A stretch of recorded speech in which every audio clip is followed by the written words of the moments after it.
Les mots d'un homme, d'un auteur de violence, moi je l'avais jamais entendu. Bertrand Cantat, le leader du groupe Noir Désir, aurait agressé sa compagne à Vilnius en Lituanie. Pas se poser la question pourquoi elle n'est pas partie, mais qu'est-ce qu'il a mis en place pour qu'elle ne puisse pas partir. On sous-entend qu'elles peuvent continuer d'être victimes et après il faut parler, mais c'est pas ça qui va arrêter la violence. Plus on me ferme des portes, plus ça me donne envie d'y aller. Moi j'ai failli être engloutie par le silence, donc le silence ça me parle. Elle a filmé l'indicible, elle a mis des images sur des histoires qu'on voulait taire. Karine Dufour est documentariste et réalisatrice. Elle filme l'humanité là où elle résiste, là où elle saigne et là où elle renaît. Aujourd'hui, elle répond à mes questions, des questions de femmes, de policières, de coach, des questions qui remuent. Karine, vous êtes celle qui capte l'emprise, la violence, la manipulation, celle qui ose dire ce que d'autres maquillent.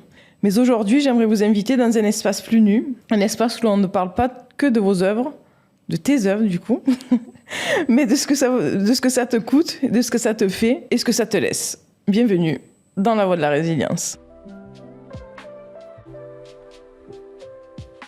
Merci, merci de m'inviter. Donc du coup, comme je te disais, mon émission s'appelle La voie de la résilience. Donc Karine, qu'est-ce que pour toi la résilience ? La résilience, je m'étais jamais... Il y a cet aspect de la physique qui est qu'on reprend une forme. Et puis après, il y a la résilience qui est un peu galvaudée, qui est reprise par les hommes politiques. Donc tout ça, moi, ça me parle pas du tout. Moi, je dirais que la résilience, c'est d'aller bien avec tous nos bleus, justement. Ok. Karine, tu es une femme qui montre, mais qui se montre peu. Est-ce que parfois tu t'autorises à être vulnérable en dehors de ton cadre ? De mon boulot ? Oui, heureusement. Non, mais ouais. Enfin, bah oui, je pleure, je suis énervée, je fais la gueule. J'ai plein de défauts. On en a tous. Tu as grandi avec l'absence de ton père. Oui. Donc c'est déjà une première forme de fracture dans la vie. Qu'est-ce que ça forge dans le regard et dans le silence ? Déjà, moi, j'ai failli être engloutie par le silence. Donc le silence, ça me parle. À 12 ans, à cette époque-là, et puis dans les circonstances dans lesquelles ça s'est passé, on m'a plus jamais reparlé de mon père. Donc ça m'a bien... ça a été un avant et un après. Ensuite, après, en faisant des documentaires, j'ai compris et appris ce qu'était le psychotraumatisme. Et donc, je pense que j'ai été traumatisée, en fait. Et puis après, voilà, j'ai eu un parcours pour me réparer comme je peux. Mais je suis contente que tu poses cette question, parce qu'en tout cas, le deuil chez les enfants, c'est vraiment un impensé absolu, quoi. Et on t'en a plus jamais reparlé. Hein. En fait, on t'a annoncé la nouvelle, c'est ça ? Et après, au collège, dans la famille, tout le monde était tellement sidéré. Enfin, il y avait plein de circonstances qui ont fait que, on m'en a plus jamais reparlé. Donc c'est pour ça qu'après, on a fait le documentaire avec Elisabeth Bost, qui elle était la maman d'un orphelin. Et ensuite, on a fait un livre. D'ailleurs, Karine, à ce sujet, tes documentaires, je ne les trouve pas. Donc, alors, si les gens après sont intéressés pour voir, je ne les trouve pas. Ça, c'est tout le principe du documentaire quand c'est diffusé. Après, il y a des questions de droit des producteurs. Et on peut pas les retrouver. Mais moi, je peux renvoyer des liens. D'accord. Des liens. Okay. Si on me les demande. Mais tu me les enverras. Bah oui, bien sûr. Parce qu'il y en a certains que je rêvais de voir. Bon, Bouche cousue, je l'ai vu, ça va. Il y en a plein que j'ai vus, mais d'autant celui sur la déprise. Celui-là sur les sectes. Justement. Et quand ils sont rediffusés parfois et ils restent en replay après pendant quelques mois. Ouais. Arte, des fois, ils le rediffusent. La déprise, au début, c'est une productrice. Tu veux que je t'en parle ou Ah oui, vas-y. C'est une productrice qui m'a proposé. Oui, je voudrais faire un documentaire sur les sectes parce que il y avait toujours les rapports de la Miviludes. Moi, je suis allée en me disant, je vais lui dire non. Je m'en foutais complètement des sectes. Et puis. J'ai regardé quand même un film, parce que souvent je regarde en fiction, je regarde beaucoup les fictions sur la thématique, et j'ai regardé le film, évidemment je me souviens plus du nom, un film de fiction magnifique, et d'un coup ça m'a percuté sur une enfant qui grandit dans une secte. D'accord. Et j'ai fait le rapprochement avec l'emprise, ce que moi je connaissais, et les enfants sous emprise. Et donc, en fait, j'ai construit après je me suis dit, mais c'est hyper intéressant. Et là où, dans mes documentaires, les gens, souvent, je vois, ils comprennent pas, mais pourquoi elle est pas partie ? Moi, je ne supportais plus cette question, pourquoi elle n'est pas partie. Je me suis dit, en racontant l'emprise à travers les yeux d'un enfant et des sectes, on se posera moins. Ça permettra de mieux faire comprendre l'emprise, en fait. Voilà, c'était par exemple. Et c'est comme ça que j'ai fait ce documentaire. Et justement, puisque tu en parles, qu'est-ce que tu dirais aux gens qui aujourd'hui te posent encore la question parce que les gens posent encore la question, pourquoi elle n'est pas partie ou pourquoi elle reste? C'est qu'elle y trouve son compte. C'est tout ça, tout ce qu'on entend encore, malheureusement. Pourquoi elle parle si tard? Pourquoi elle... pardon, ça s'appelle Les Éblouis, le film. Ah, super. C'est super. Ok. Qu'est-ce que tu dirais à quelqu'un qui te dit ça maintenant? Mais pourquoi elle n'est pas partie? Pourquoi elle reste? De regarder mon prochain documentaire sur le contrôle coercitif. Non, mais je le fais exprès pour ça. Et on travaille tous là-dessus. On travaille tous là-dessus en ce moment. Les magistrats, les sociologues, les psys, les chercheurs, sur cette notion du contrôle coercitif, qui est quand même un énorme... en renversant le regard de la victime à l'auteur, c'est super, moi je trouve, de justement pas se poser la question pourquoi elle n'est pas partie, mais qu'est-ce qu'il a mis en place pour qu'elle ne puisse pas partir. Vraiment, ça, pour moi, c'est l'enjeu actuel. En tout cas, par exemple, aussi dans les documentaires, ça fait 10, 20 ans qu'on entend quand même si c'est jamais assez, mais il y a eu pas mal de choses, de livres, de documentaires, de films de fiction faits autour de la parole des victimes. On commence un peu à mieux comprendre ce qu'est l'emprise. Tout à fait. Mais en fait, je pense que maintenant, la société, elle est prête à entendre... à porter son regard sur les auteurs, parce qu'on ne peut pas continuer à l'infini à demander à des victimes de parler. Ça veut dire qu'on sous-entend qu'elles peuvent continuer d'être victimes, et après il faut parler, mais c'est pas ça qui va arrêter la violence.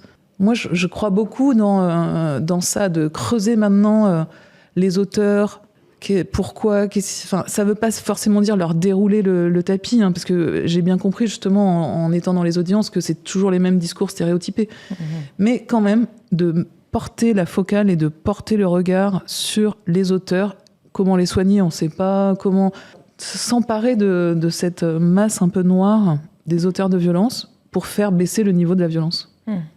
On reviendra après sur le contrôle coercitif, mais justement, puisque tu parles des auteurs, Bertrand Cantat. Tu t'y attendais. Non, mais... vous avez fait une œuvre, je dis vous parce que vous êtes deux. On est 4. Ah, vous êtes 4. Voilà. Anne-Sophie, Zoé de Bussière, moi, Anne-Sophie Yann et Nicolas Lartigue. On est 4 co-auteurs. Ok. C'est une œuvre qui est magistrale, qui est choc. Tu le sais, quand je l'ai vue, je t'ai envoyé un message de suite parce que je me suis dit, j'en reviens pas de la puissance de ce documentaire, la manière dont il est tourné. C'est énorme. Justement, est-ce que vous aviez mesuré la portée de ce... Quand vous l'avez construit, est-ce que vous aviez mesuré la portée que ce film allait avoir? Non, pas du tout. On pensait justement que tout le monde s'en foutait de Noir Désir, que ça n'intéresserait personne. Mais surtout, non, mais ce qu'on n'avait pas mesuré au tout début, en 2021, quand on a commencé l'enquête avec Zoé de Bussière, c'est à quel point ce serait difficile. Et l'omerta, pour moi, c'était un mot, moi, c'est l'enquête la plus difficile que j'ai faite, c'est-à-dire à Bordeaux, inimaginable, l'omerta. Enfin, personne, on a contacté, je pense, 200 à peu près personnes qu'on a rencontrées ou avec qui on a parlé, de l'entourage, personne ne parlait ou n'a parlé. Donc ça a été une enquête très très difficile. Moi, c'est ça que je retiens. D'accord. Et c'est génial que, après toute cette difficulté, ces 4 années de boulot, que ça rencontre un écho auprès des spectateurs, parce que aussi c'est tout un ensemble en fait. On est plein à travailler là-dessus, à s'exprimer, à chercher, à documenter, et donc tout ça, pour moi, ça élève le niveau de connaissance de la société, des citoyens et des citoyennes, et donc aujourd'hui on peut recevoir cette série et ne plus être dans le clan Cantat, le clan des fans et les autres, qui fracturaient avant la société, encore en 2022, quand ils montaient sur scène ou quand il y avait des polémiques. Là, ça progresse. Je trouve toutes les connaissances sur les mécanismes des violences, tout le monde progresse ensemble. C'est vrai que l'emprise, elle est quand même bien expliquée et bien... mais de manière ludique en plus. Tu vois, c'est pas, vous rentrez pas dans des explications, l'emprise c'est ça, ça, ça et ça, et tu peux désintéresser. Là, c'est fait de manière fluide, en racontant l'histoire de Marie Trintignant. Non, mais on avait un matériau unique qui était l'audition. Ah ouais, Et donc ça, on l'a jamais en France. Choqué. On n'a jamais, justement ce que je disais tout à l'heure sur les auteurs. On avait les 7 heures d'audition, tu les regardes, mais du début à la fin. La parole d'un homme qui raconte, qui parle, qui se justifie ou quoi qu'il fasse, mais en tout cas juste les mots d'un homme violent, d'un auteur de violence, moi je l'avais jamais entendu. Et donc c'est tellement inédit que cette matière-là, elle était dingue, quoi. C'est ça qui nous a permis de raconter l'histoire et l'emprise. C'est parce que lui, il mettait... on est parti de là, en fait. Et c'est très juste ce que tu dis, parce que... Bon, moi, je suis formée à ça, mais quand je parle justement de la série, je dis alors, tu as vu le documentaire de Karine sur Netflix et tout le monde me parle de ce passage-là, où tu vois Kanta donc à l'audition, et les gens disent à peu près tous la même chose. Ah, mais c'est fou ce qu'il dit. On voit que c'est un acteur, on voit qu'il joue un rôle, comment il arrive à se mettre à pleurer, et c'est vrai que moi c'est ce que les gens me renvoient le plus. Quand je parle de ça, on me parle de l'audition. On me parle pas de la manière dont elle a été tuée. On me parle pas de dans l'état où il l'a laissée, et on me parle pas de toute cette emprise qui a fait que... Et l'image, moi, j'ai une image ancrée, c'est qu'elle est en train de se faire maquiller et qu'elle a sa main. Ouais. Tu te très bien. souviens de cette image? Elle est dingue. Et lui, il lui tient la main. Et là, quand tu connais le processus de l'emprise, quand tu connais le drame des violences conjugales, tu te dis, mais c'est pas possible, en fait. Et Kolinka qui dit que 6 mois avant, dans le déjeuner, il l'appelle plusieurs fois. C'est glaçant de voir, en fait, que... Ces mécanismes que toi tu connais et que tu connais en audition, en fait, ça se répète tout le temps. Je voulais qu'elle se taise. En audition, il dit je voulais qu'elle se taise, mais c'est exactement le titre. Enfin, c'est la même chose que Jonathan Daval. Donc c'est vraiment des stéréotypes de comportement. Et donc c'est ça qui est intéressant à interroger. C'est pas d'accabler Bertrand Cantat, c'est de mettre en lumière que c'est des mécanismes, et lui, il coche toutes les cases. D'abord, il est dans le déni. Ensuite, il minimise. Ensuite, il inverse la responsabilité. C'est la faute à elle. Donc, en fait, on voyait, nous, toutes les étapes, il les franchissait, quoi. Elle était hystérique. Ouais. C'est vrai. C'est un cas d'école. C'est un cas d'école, finalement. Exactement. C'est malheureux, mais c'est un filmé. cas d'école. Ouais, filmé. Ça, c'est fou. Et franchement... Bravo à vous de l'avoir fait, parce que ça doit, je pense, tu me dis si je me trompe, mais ça demande quand même du courage de mettre ça en lumière. Alors je sais pas. Non. En plus, les auditions, elles avaient déjà été diffusées par M6 il y a quelques années, mais ils s'étaient beaucoup arrêtés juste sur les gestes. D'accord. Qu'ils faisaient. Ouais. Nous, on a plus décortiqué effectivement tout, parce que on a aussi tout progressé sur la connaissance des phénomènes des mécanismes de l'emprise. Donc ça nous a permis aussi d'aller chercher les endroits où on voyait le déni, on voyait la minimisation, le dénigrement et tout ça. Donc ça, c'est grâce aussi... Enfin, pour moi, c'est un travail vraiment collectif de documentation. Et non, il ne faut pas du courage, c'est les producteurs, les Netflix... tout le monde. Voilà, tout le monde... tout le monde a eu du courage quelque part, parce que vous auriez pu être stigmatisé en disant justement, ils sont à charge contre Kanta. Tu vois ? Ouais. Par rapport à la société. Ce qui m'a vraiment convaincu, c'est le producteur Patrice Lortan qui m'a dit dernier crime passionnel, premier féminicide. C'est vraiment ça. Enfin, dans l'histoire de la société française, quoi. Oui, ouais, je comprends. Justement, donc grâce à Netflix, vos mots là, tous les cas de voyage. Mais est-ce que tu penses que ça suffit à faire bouger les lignes ? Ou il faudrait encore plus? Non, mais c'est un bon début. C'est un faisceau de films, de livres, de podcasts, de conversations familiales. Ça infuse. Donc moi, c'est en ça que je crois. C'est que tout le monde se mette à se questionner, se dire ah bah tiens, moi-même, est-ce que puisque tous les hommes là, on n'a pas besoin d'être encouragés. Ah, c'est courageux les prises de parole. Non, mais toi, en tant qu'homme, est-ce que tu interroges toi aussi, toi-même, sur ta propre violence ? Au dîner familial autour du rôti, si tu vois le beau-frère qui parle mal à ta cousine. Enfin voilà, c'est plein de micro-gestes, faits, mots qu'on devrait petit à petit tous réguler, dénoncer, auto-réguler en fait. C'est une société qui progresse, pour moi, dans baisser le niveau de la violence. Oui, mais c'est ce qu'on appelle le continuum des violences. Ouais. C'est la pyramide et si déjà tu ne laisses pas passer ce qui est tout en bas de la pyramide, donc c'est-à-dire les mots, les comportements visuels, mais déjà, si déjà tu changes ça, tu sais que on montrera forcément moins. Ouais, c'est ça. Par exemple, dans le contrôle coercitif, la géolocalisation, les harcèlements de SMS.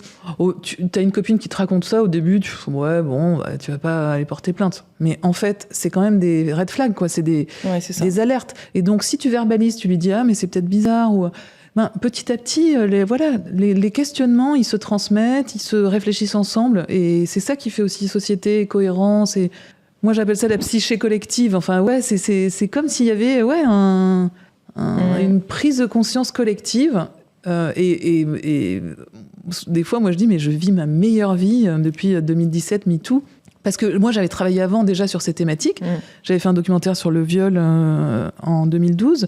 Et de voir que tout ça est porté par des mouvements, mais vraiment, c'est génial, en fait. Enfin, moi, je suis très, pas optimiste, mais je suis portée par tout ce que font les autres aussi.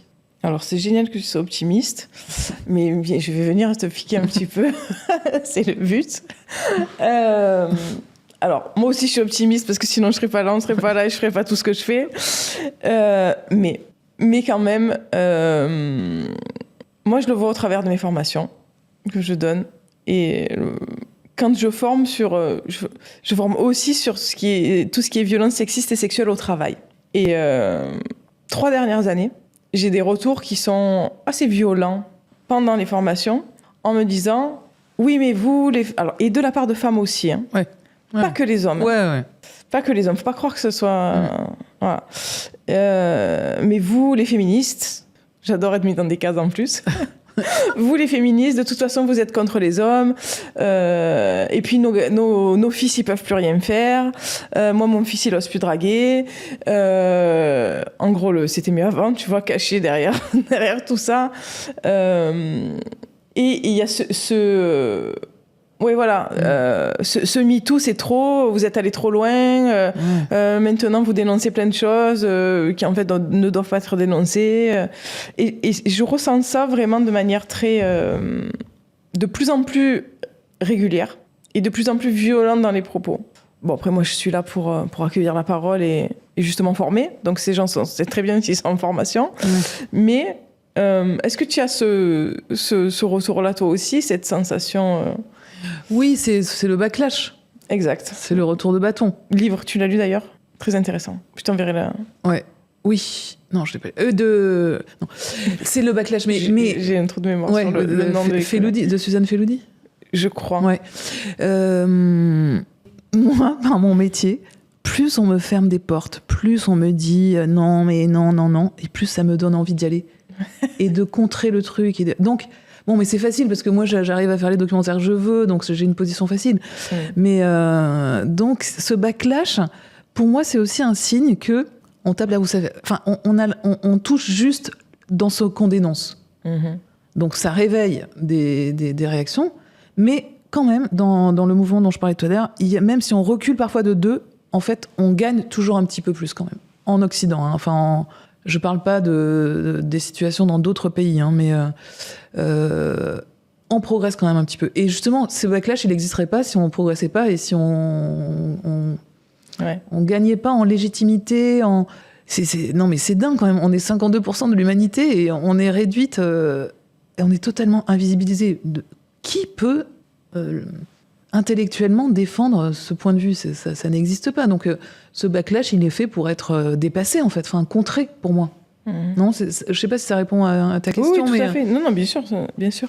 Il y a toujours une marge un petit peu de progression, même malgré les très très forts backlash, même les réseaux sociaux, l'intelligence artificielle.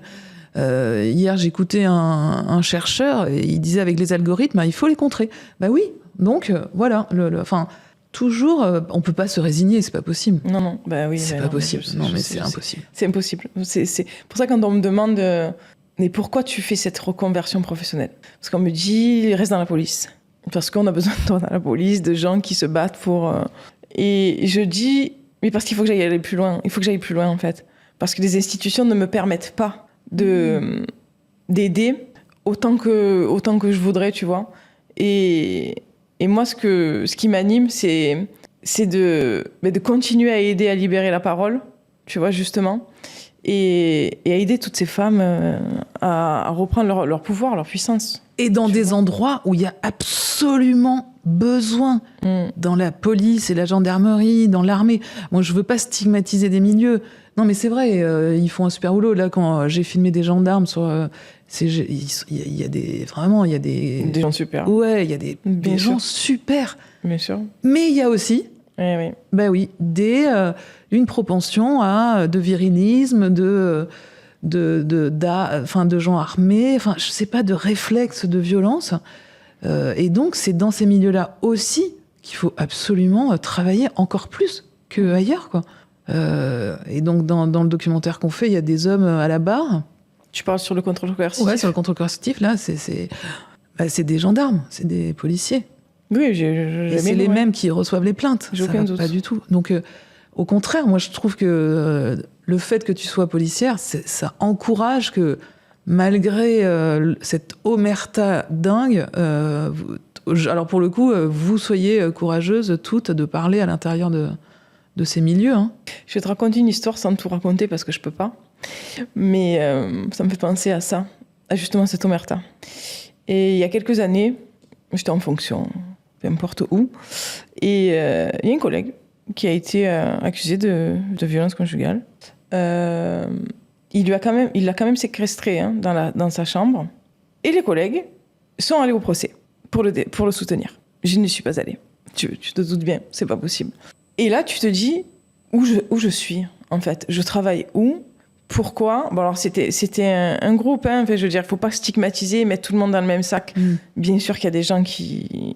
Mais la grosse majorité des collègues sont allés le soutenir. Et moi, ça, c'est quelque chose qui, pour moi, est inadmissible.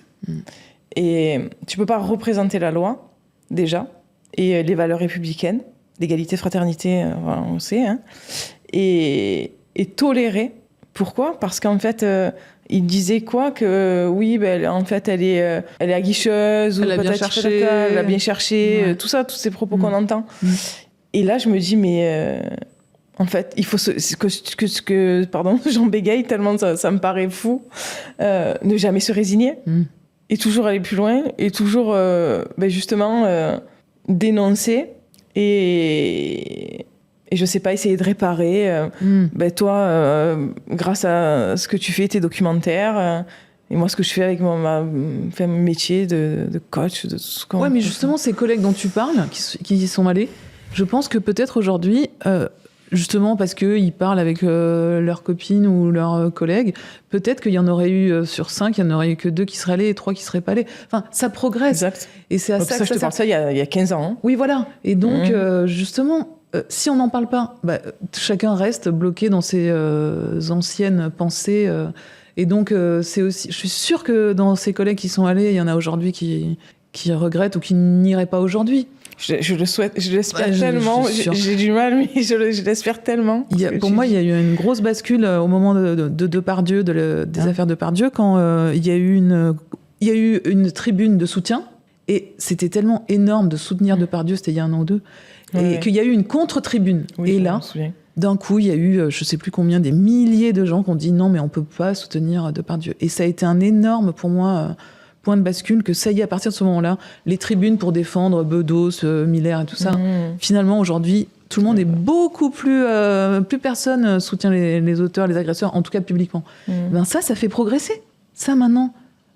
Tout ça, donc ces collègues-là, je suis sûre qu'il y en a certains qui bougent dans leur tête. Je le souhaite.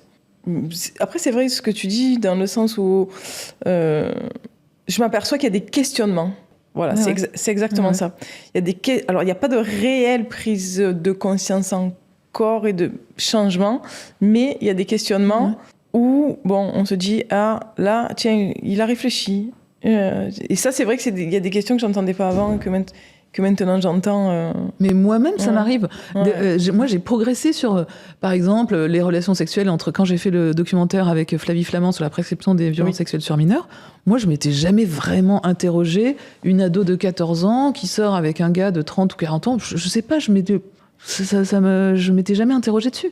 Et quand j'ai lu le livre de Vanessa Springora ou de Flavie, donc tout ça nous fait... Moi, c'est en lisant des trucs que je me pose des questions et que j'y trouve mes réponses.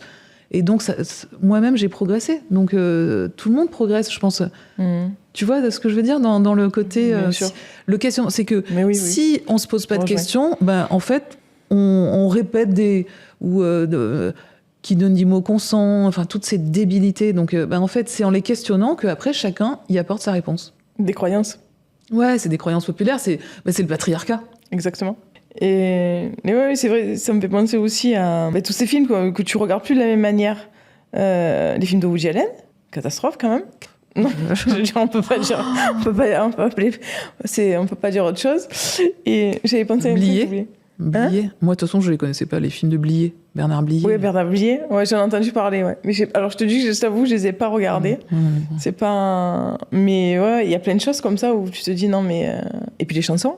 Requiem pour un fou, de Johnny. Elle est magnifique. Ouais. Les gens continuent de la chanter. Nous, on a fait sortir l'archive, chantée, entonnée par une foule immense le jour de son enterrement à la Madeleine. Tout le monde qui chante ça. Mais je l'ai raté. C'était là, il y a pas longtemps. Hein. Ouais. Et tout le monde chantait cette chanson ? Ouais. Celle-là, précisément. Waouh. Ouais. Alors là, tu vois. Moi, mais on les chante comme une chanson populaire. On réfléchit même pas. Enfin, pas moi, mais les gens réfléchissent pas forcément à ce que ça raconte. Mais tu sais que parfois, donc effectivement, quand j'en parle à des amis et je leur dis, et ils me disent non, mais quand même cette chanson est trop belle, c'est pas possible. Et je leur explique, je leur dis mais non, mais en fait, écoute ce passage et on en parle, tata. Oui, non, mais c'est pas grave. Et j'ai encore ça, mais il doit y avoir un mois. Et là, je me dis...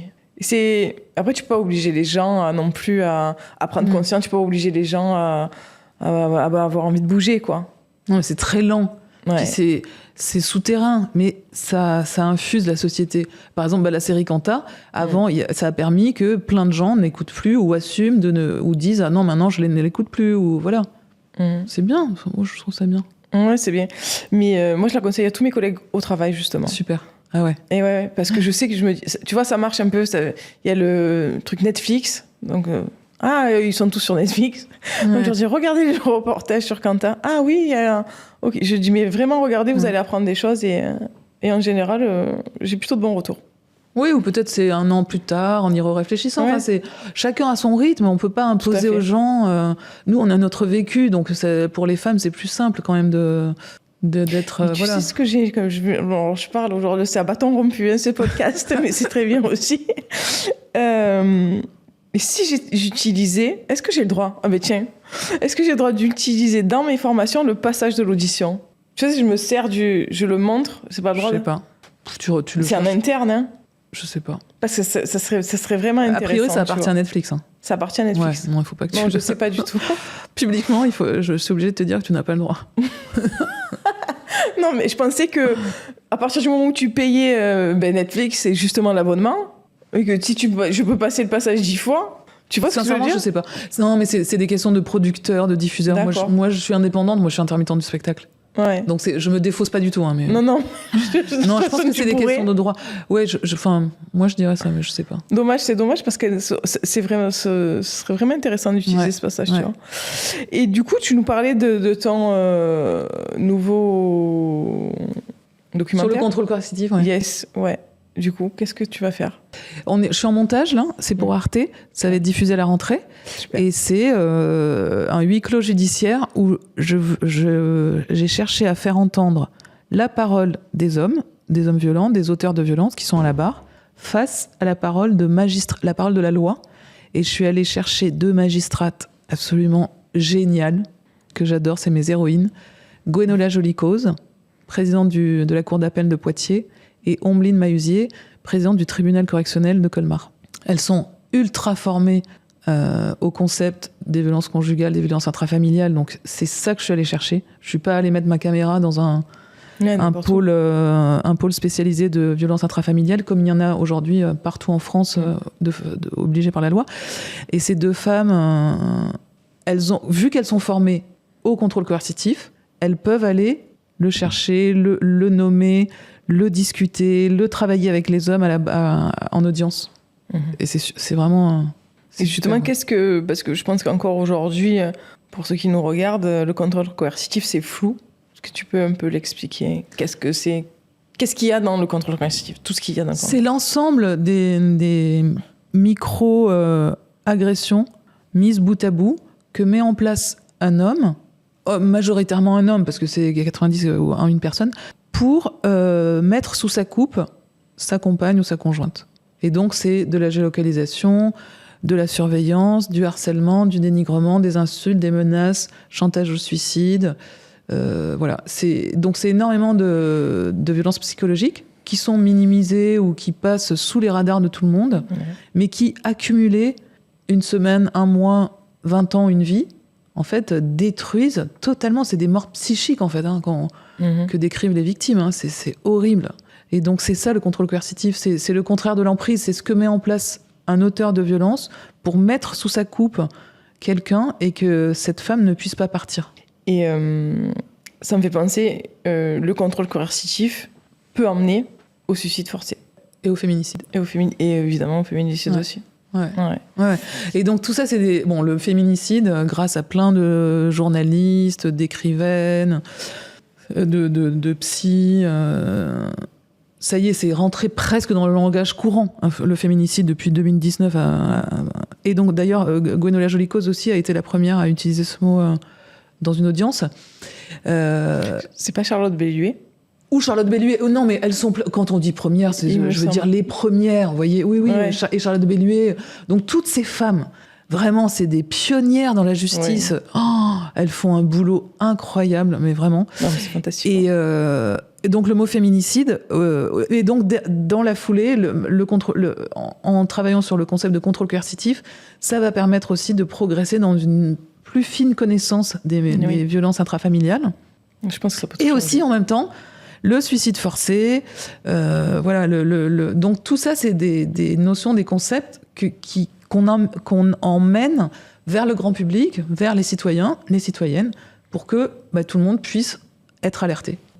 Et puis je pense que déjà c'est une énorme avancée, ce contrôle coercitif. Ouais. Parce que vraiment, dans le mécanisme des violences, ça peut tout changer. Et ça va tout changer avec le temps.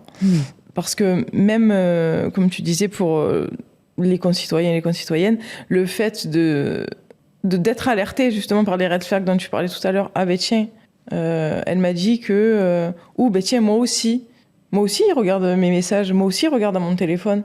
Ah, moi aussi, aujourd'hui, il m'a dit de me changer, j'étais pas bien habillée aujourd'hui. Il fallait que cette robe, elle était trop courte pour aller travailler.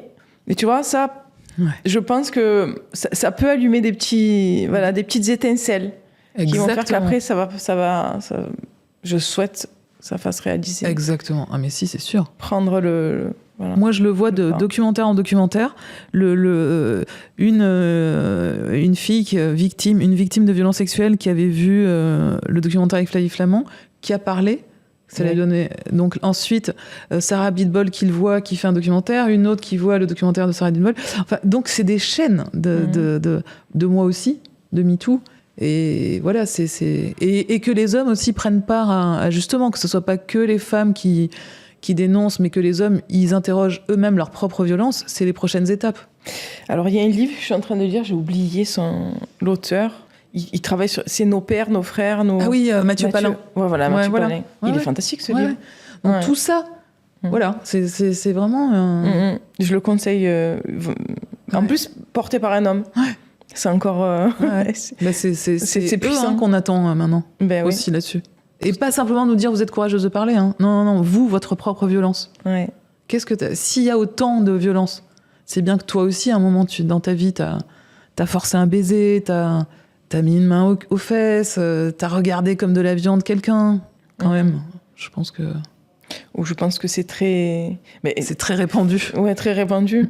J'en parlais là, avant-hier, avec une des victimes de PPDA. Et justement, on disait que il y en a tellement qui sortent là tous les jours. Tu as des noms de gars là qui sortent.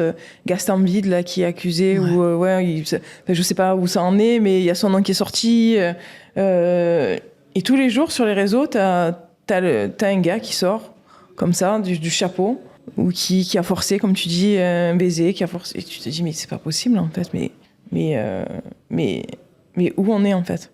Et nous, tout ce qu'on tolère. Et tout ce qu'on a toléré. Ouais. Parce que c'est en train de D'avoir changer. peur de rentrer la nuit tout le temps. Mais pourquoi on... Ouais. Et je le faisais encore. Et d'ailleurs, aujourd'hui, ce matin, tu vois, je suis partie, j'ai mis un pull. Parce que je me suis dit, ah ben non, c'est bon, le métro, je sais pas combien j'ai de métro. Ouais. Je me suis dit, non, je peux pas, j'ai pas envie. On s'adapte. On s'adapte. C'est dingue. C'est... Comment on appelle... Attends, j'ai pas le mot. Tu sais, quand tu mets en place des... Ouais, des stratégies. Des stratégies d'évitement. Voilà, c'est ça. Ouais. Et c'est l'histoire de nos vies, en fait, nous les femmes. Et accumuler, ça te prend une énorme quand même part du cerveau, d'énergie, fatigue, charge émotionnelle. Exactement. Parce que quand t'es jeune, t'es là, ouais, non, c'est bon. C'est pas grave. Ouais. Mais il y avait une pub comme ça où les filles, avant de prendre le métro, elles se changent. Ouais. Tu l'as vu ? Il y a le nom, ça a un nom carrément. Ça a un nom de fringue. Ouais. Et même en étant maman aussi, après t'es dans des contradictions. Ouais, comment tu vas éduquer ? D'avoir trop peur, et en même temps, ouais, mais t'es féministe, et tu me dis, machin. Je sais plus, là, justement, ça me faisait penser, je voyais une émission, et il y a comment tu parles à tes enfants. Alors, t'as ton fils et ta fille qui sortent en boîte. Ah oui. Et tu l'as vu, ça ? Non, il y en a un, tu vas lui dire passe une bonne soirée, et alors tu vas lui dire fais attention. Ouais, c'est incroyable. Non ? Et c'est exactement ça. Ouais. Alors qu'en fait, tu devrais dire aux deux, fais attention quand même, parce qu'en tant que maman, tu es obligée, mais amuse-toi. Et ta fille, tu vas plutôt lui dire... Mais tant que l'espace public et privé n'est pas un espace safe, tu protèges quand même. Enfin, moi, c'est ce que je lui dis à ma fille. Ouais, mais je comprends. Et on a oublié la notion de soumission chimique aussi, qui est hyper importante, qui a permis quand même, grâce à toutes ces femmes, à Gisèle Pellicot, sa fille, les documentaires et tout ça, pareil, de progresser dans la connaissance, mieux nommer pour... mieux comprendre aussi, mieux juger pour la justice, mais aussi nous mieux autoréguler. Et on est tous un peu responsables quand même c'est pas que la loi ou c'est pas que les hommes politiques ou c'est aussi nous-mêmes qui devons, je trouve, prendre position comme tu fais toi dans ton métier. Et d'ailleurs, je vais la recevoir, Caroline. Ah ouais, elle est géniale. Oui. Ouais. Je l'ai rencontrée il y a 2 jours justement. Ouais. Et je vais la recevoir. On va parler de tout ça. Ouais, c'est super. Ça va être... Mais c'est intense. C'est intense parce qu'à chaque fois qu'elle parle,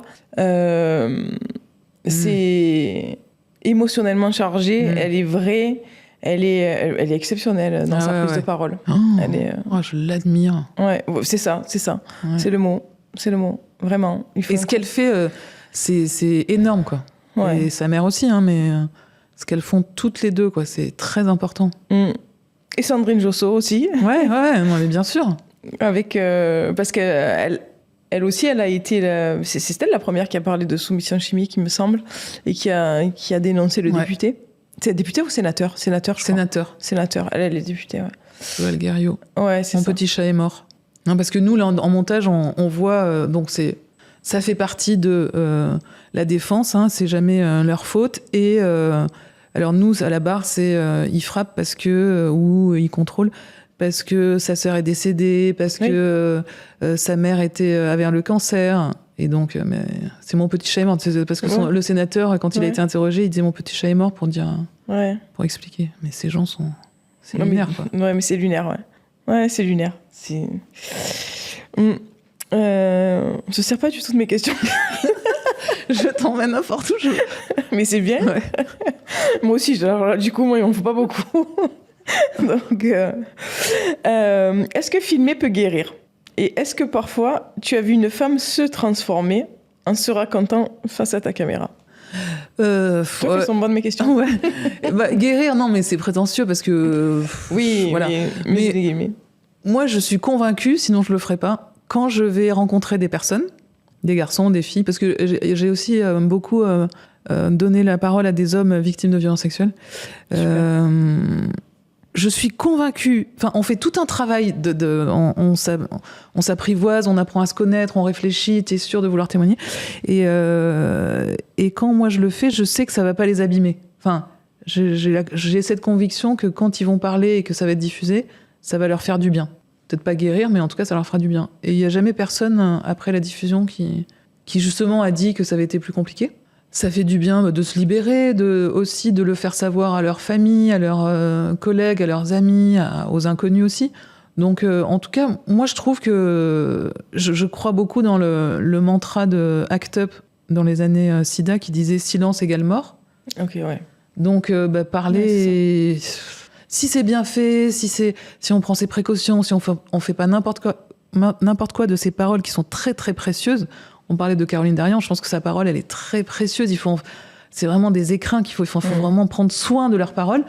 Ça fait du bien à la propre personne, à son entourage et aux gens qui regardent. Aux gens qui regardent. Ouais, moi j'ai beaucoup de retours où on me dit on se sent moins seul quand on écoute, parce que j'ai interrogé Arnaud Gallet, grosse prise de parole, et puis aussi, tu vois, quand on parle à bâton rompu, on parle un peu de tout et de rien, et quand on parle d'hypersensibilité, de violence, et le public, il a besoin d'entendre, en fait, parce que souvent, dans des situations comme ça, t'es seul, en fait. Tu te sens seul, tu crois que t'es seul. Tu crois que t'es seul, exactement, tu as raison. En fait, souvent, elle me dit ça, moi. Je croyais que j'étais seule. Et en fait, c'est une libération énorme. Ça te guérit pas, je pense. Hein. Mais ça réchauffe. Moi, je pense que ça réchauffe. Ça crée du lien. Exactement. Et puis, c'est Cyril Nick qui disait ça, le patron de la résilience. Tu le connais sûrement. Oui, je l'adore. Ouais. Il disait que justement, parler, c'est commencer à guérir parce que Alors, on va pas rentrer dans un cours de neurosciences parce que ça va saouler tout le monde, mais ça libère de la dopamine, de l'ocytocine dans le cerveau. Aussi, le fait de parler à quelqu'un. Déjà, le fait de faire ce qu'on fait là, nous, déjà, ça nous fait aussi du bien, en fait. Parce que quand tu parles pas, ben justement, comme tu disais, et j'avais complètement oublié, mais j'étais petite, moi, encore. Ah ouais, c'est des slogans. Silence, mais je le revois, silence égale mort. Ouais, mais c'est tout à fait ça. Et Cyril Nick, je l'avais filmé avec Antoine Léris, qui avait publié Vous n'aurez pas ma haine. Et je les avais filmés les deux en train de discuter dans une tempête de pluie. Là, c'était super pour le documentaire Vous n'aurez pas ma haine.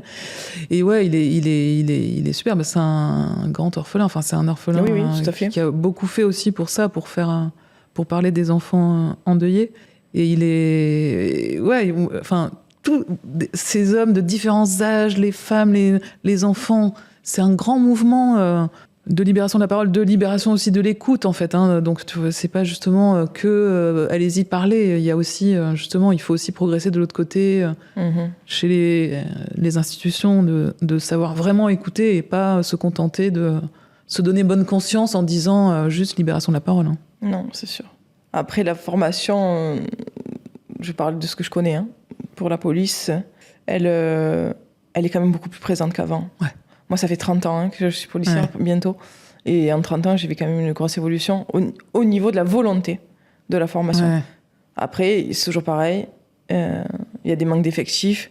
Donc, qui dit manque d'effectifs dit t'es pas forcément disponible pour une formation. Enfin, tu vois, il y a tout ça aussi derrière. Mais en tout cas, la volonté, elle y est. C'est super. Elle est pas... Bon, moi, par exemple, là où je travaille actuellement, je suis chargée je vais former tous les policiers. Donc, on est presque, je sais pas, je dis pas de bêtises, 500, 600. Et donc, je vais les former aux violences.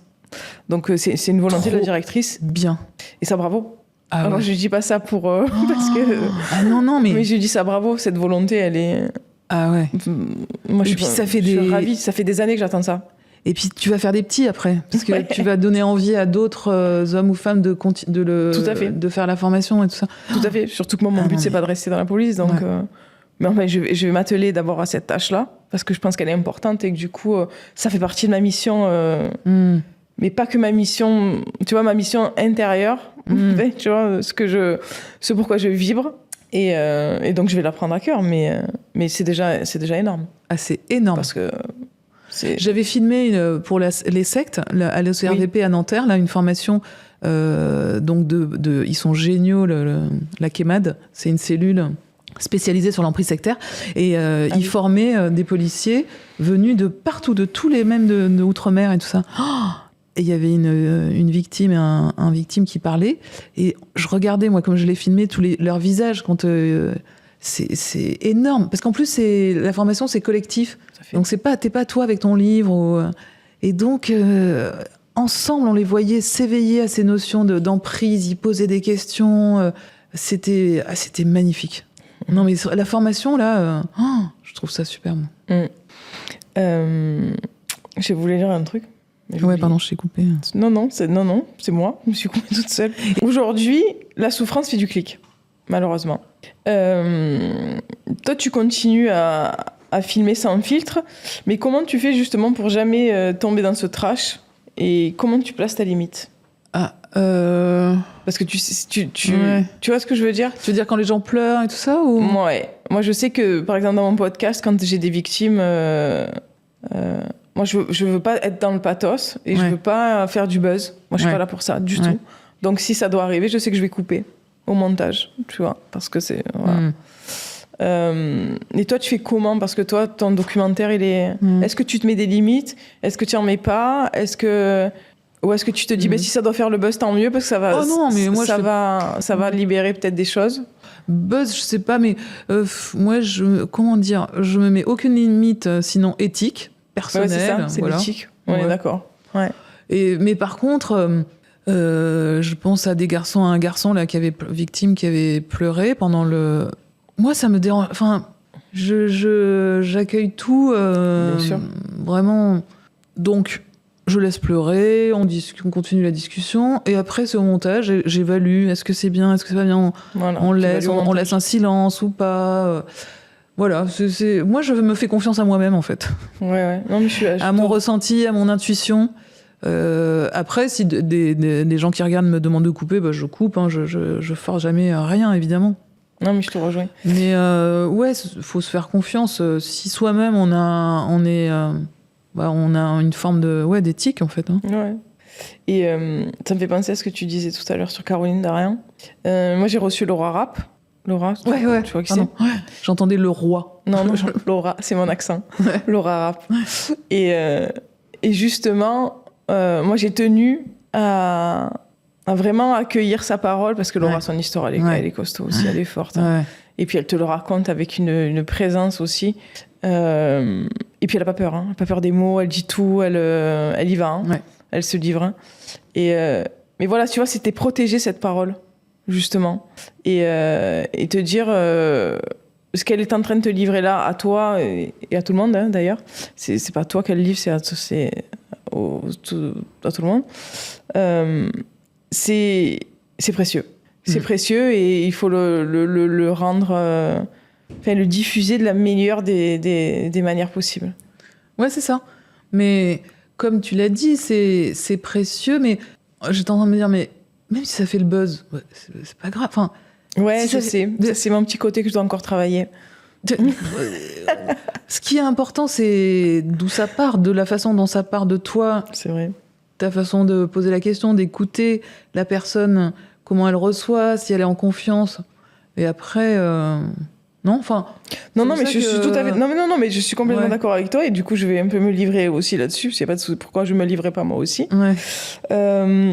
Moi, c'est toujours, je me dis, je veux pas que les gens ils se disent, ah ben tiens, elle a toute son expérience de flic, parce qu'on appelle ça des flics. Hein. Elle a toute son expérience de flic, de formatrice, de coach, et elle se sert de tout ça. Pour se mettre en avant sur les réseaux, pour faire le buzz et tout ça. Alors qu'en fait, moi, c'est pas du tout ça que je cherche à faire, tu vois. Et ça, je sais que je dois le travailler et me dire, non, en fait, oui, si ça fait le buzz, parce qu'on arrive à dénoncer quelque chose et on arrive à faire passer des messages pour aider les gens. Parce que moi, c'est ça que je veux, en fait. Et plus ça sera écouté, et en fait, tant mieux. Oui. Parce que, en fait, oui, c'est évident que je cherche pas à faire 10 vues non plus, tu vois. Donc, quelque part, c'est un peu... Non, mais la sincérité, elle se sent, elle s'entend, elle se voit... et puis après, ton message, peut-être que... ou ton podcast, il parlera à certains et pas à d'autres. C'est pas grave. Mais tout à fait. Faut faire confiance un peu. Non, moi, je trouve...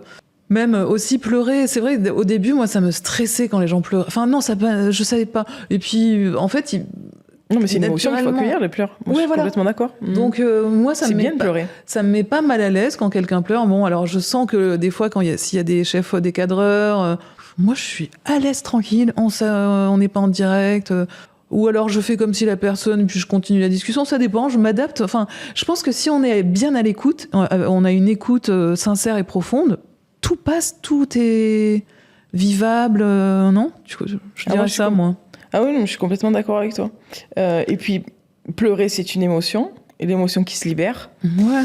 Et puis, moi, je trouve que c'est important. Moi non plus, j'ai pas de problème. J'ai pas de problème, déjà, moi, à pleurer. J'ai pas de problème à accueillir les autres, et heureusement, parce que dans mes métiers, tous différents, si j'avais des... Non, mais pleurer, Mais ça me fait penser à... Parce que regarde, mets-toi dans une situation où il y a quelqu'un qui a pleuré en face de toi. La personne, qu'est-ce qu'elle fait ? La première fois, quand elle commence à pleurer, elle te dit « excuse-moi ». Elle s'excuse. Non, mais c'est incroyable.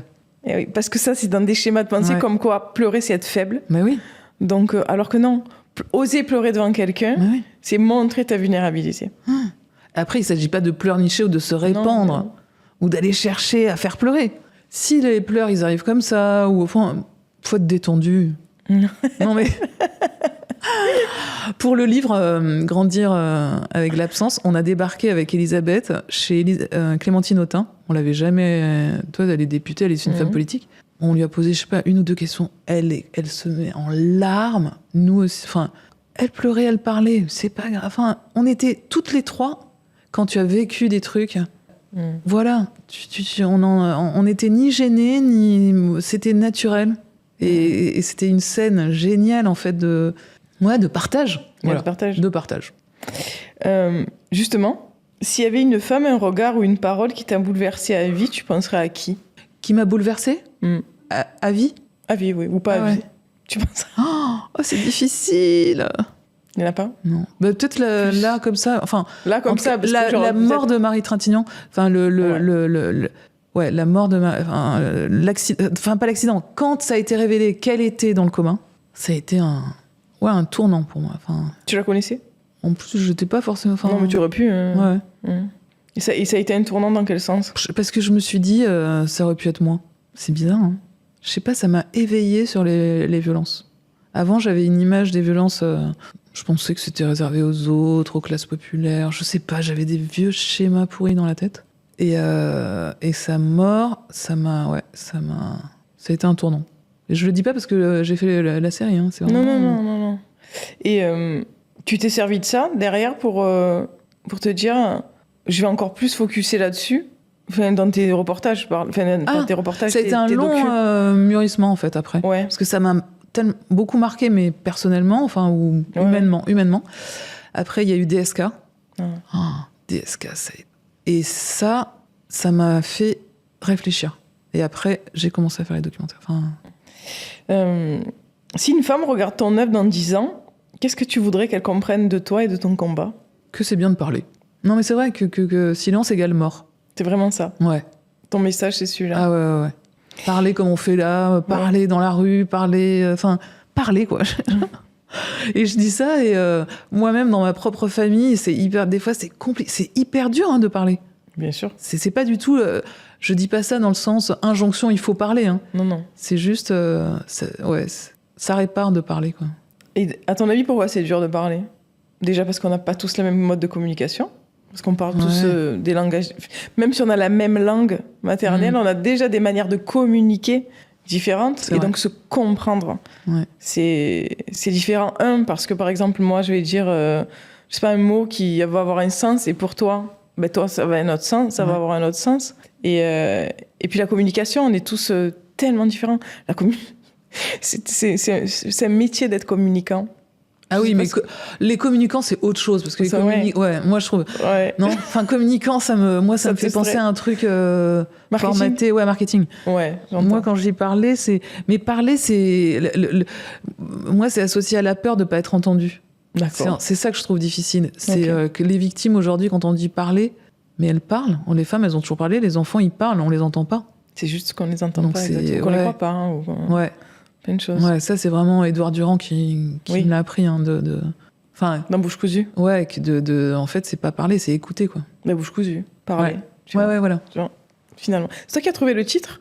Enfin, j'avais mis Motus et Bouche cousue, et puis c'est la femme des documentaires de France 2 qui a dit Bouche cousue. Mais il est bien, Ouais. il est fort ce titre. Ouais. Bon, bah, il est d'autant plus fort parce que j'ai vu le Ouais. docu. Hein. Mais moi, j'avais en tête, dans Bouche cousue, je voulais qu'on comprenne que c'était pas aux enfants de parler, enfin, que c'était les adultes qui cousaient la bouche des enfants parce qu'ils ne voulaient pas entendre ce que les enfants avaient à dire. C'était ça mon. Mais c'est vrai, parce que c'est ce Les que... enfants, ouais. Les adultes, ils font taire les enfants. Enfin, enterre les enfants. Parce qu'il y a cette omerta silencieuse, il y a le fait d'inculquer le fait mais que justement parler, c'est pas bien, parce que tu vas... Ouais, je vois ce que tu veux Puis dire. on déconsidère beaucoup la parole de l'enfant. Oui, parce que ça, on dit... Je va jouer, continue. Enfin, non, les droits de l'enfant en France, c'est une catastrophe, hein, moi je trouve. Ouais, c'est pour ça Arnaud Gallet Ouais. tient le flambeau avec... Ouais, toutes les associations, Ouais, là, Andrea Bescon, tout ça, ils font plein de. Et puis la Civise. Ouais. C'est plus sans Édouard Durand maintenant, mais bon. Ouais. On a presque fini, parce qu'on va venir nous voir. Karine, si tu devais filmer un dernier documentaire, un seul, qu'est-ce que tu choisirais de raconter? Non, j'ai pas envie de choisir un. Non, mais continuer. Moi, j'ai envie de continuer à creuser de documentaires. Donc là, j'ai fait le contre-aussi. Après, voilà, j'ai plutôt envie de faire des maillons et des chaînes. D'aller toujours plus loin? Ouais, de documentaires, de films, de paroles, de témoignages, d'associations, de combats. Vraiment, c'est pas pour t'embêter. Non, mais tu m'embêtes pas du tout, c'est une réponse. Ouais. C'est une Une réponse. chaîne de documentaires. Ok. Et est-ce que tu as des messages à faire passer, quelque chose que tu voudrais dire? Donc bien sûr, c'est de regarder en septembre le documentaire sur le contrôle coercitif sur Arte. Ouais. Voilà. Non, mais de remercier tout le monde, toi, de faire ça. Non, mais c'est vrai de mettre en lumière tout ça, c'est du temps, c'est du travail, c'est de l'investissement. Et, C'est vrai. Et ouais, et ben c'est bien, enfin, de se dire, de se congratuler mutuellement. Voilà. Ben, C'est merci ça que du j'ai envie coup. de dire. Ouais, merci. Merci Karine.